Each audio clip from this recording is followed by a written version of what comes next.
Right now, as you watch this, there's a good chance your mind isn't actually here. Harvard researchers measured this. They found people spend almost half their waking hours thinking about something other than what they're doing, not on a lazy Sunday, while working, while talking to someone, while watching videos like this one. So if your attention already slipped once in the last 30 seconds, that's not a flaw in you. That's the factory setting of a human brain. The real question is why it happens and what actually pulls your focus back. By the end of this video, you'll understand why your focus really breaks. And I promise it's not the reason you've been told. You'll see the single number that explains most of it. And you'll walk away with 3 moves that work with your brain instead of fighting it. One heads up before we start. The advice you usually hear, just try harder, get more discipline, is aimed at the wrong target completely. Hold on to that thought. Near the end, I'll show you the right one. Here's the first thing to unlearn. Focus is not a personality trait. It's a resource. Picture your attention as a tank of fuel. Every time you point it at something new, a little fuel burns off. Not just doing the task, but turning the wheel to get there in the first place. Psychologists call that a switch cost, and it's bigger than it feels. Because when you switch, part of your mind doesn't come with you. It stays behind on the thing you just left.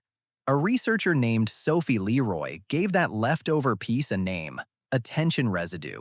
You close the email, you open the document, but a slice of you is still back in that inbox, idling in the background. So you sit down, focused, and you're only partly there. The tank is already leaking before you've begun. Now, the number I promised. A professor at UC Irvine named Gloria Mark has spent about 20 years timing human attention in the real world. In 2004, the average person stayed on one screen for roughly 2.5 minutes before switching away. By 2012, that had dropped to about 75 seconds. Her most recent figure? Around 47 seconds. 47 seconds. That's how long the average attention holds before it jumps to something else. And here's the part that stings. Most of the time, it isn't something interrupting you. You interrupt yourself. You reach for the phone before it even buzzes. So the tank doesn't just leak, you open the valve yourself. So what does one tiny switch actually cost you? Way more than the 2 seconds it takes to glance away. Picture a normal Tuesday. You sit down to send one quick email. You open a tab to check one fact. 40 minutes later, you're 12 tabs deep. You've replied to 3 people, and you have completely forgotten the email you sat down to write. Mark's research on interruptions suggests that once you're pulled off a task, climbing all the way back in can take a surprisingly long stretch. One widely quoted figure is more than 20 minutes. Now, do the math with me. Your attention naturally jumps about once a minute, and every real interruption can cost you many minutes to recover from. So you can spend an entire day working and never once reach the depth where the good work actually happens.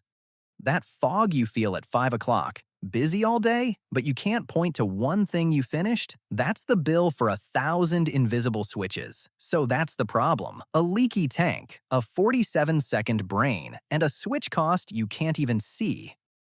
We just covered why focus breaks. Now, let's look at what actually rebuilds it. And one of these 3 is going to surprise you. Move 1. Stop multitasking.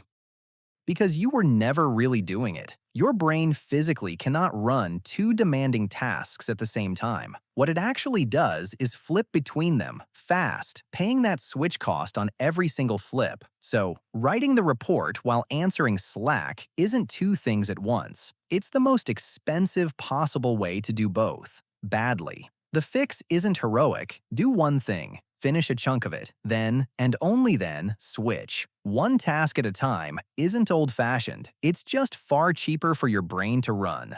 Move 2. Close the loop before you leave it. Remember attention residue, that piece of you that stays stuck on the last task? There's a simple way to shrink it. Before you switch, take 10 seconds to note where you are and what comes next, out loud or on a sticky note. Stopping here, next step, write the intro. It sounds almost too small to matter, but giving your brain a clean stopping point tells it the loop is handled, so less of you gets left behind. You're not just switching tasks, you're closing a tab in your own head. Move 3, and this is the one that surprises people. Rest is part of focus. It's not the opposite of it. If attention is a tank, it does not refill by pushing harder. Pushing harder just runs it dry. Gloria Mark's own research found something almost embarrassingly simple. A short break, even around 20 minutes away from the screen, ideally in something like nature, helps restore your attention and even boosts creative thinking. But scrolling your phone to relax does not count. That's the exact same drain wearing a different outfit. Real rest is the boring kind. A walk, staring out a window, doing nothing. The people who focus best aren't grinding for 8 hours straight. They're the ones who refuel on purpose. Okay, here's the target I told you to hold on to. You've been sold a story that you can't focus because you lack willpower, that you're lazy or broken or addicted, and you just need to want it more. But look at everything we just covered. Your attention is a limited, leaky resource, and you're spending it inside an environment engineered deliberately to make it leak faster. Every app on your phone was built by people whose actual job is to win those 47 seconds. The notifications, the pull to refresh, the feed with no bottom. None of that is an accident. It's designed to be exactly as hard to resist as it is. So here's the uncomfortable part. This was never a fair fight. It was never meant to be one, which means willpower was always the wrong target. You cannot out-discipline a system built by thousands of engineers to hold your attention. But here's the freeing part. If the problem is the environment, then the solution is the environment too. You don't need more willpower. You need fewer open valves.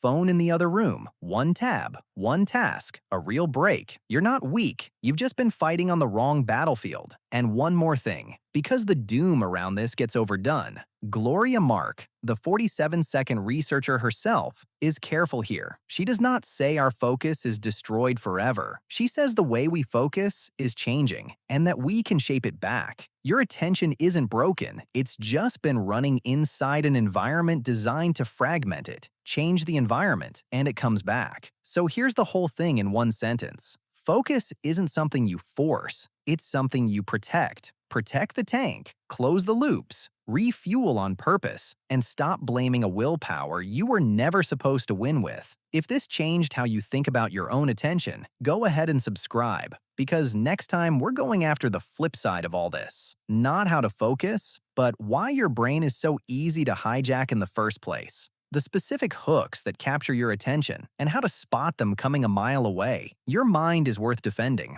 I'll see you in the next one.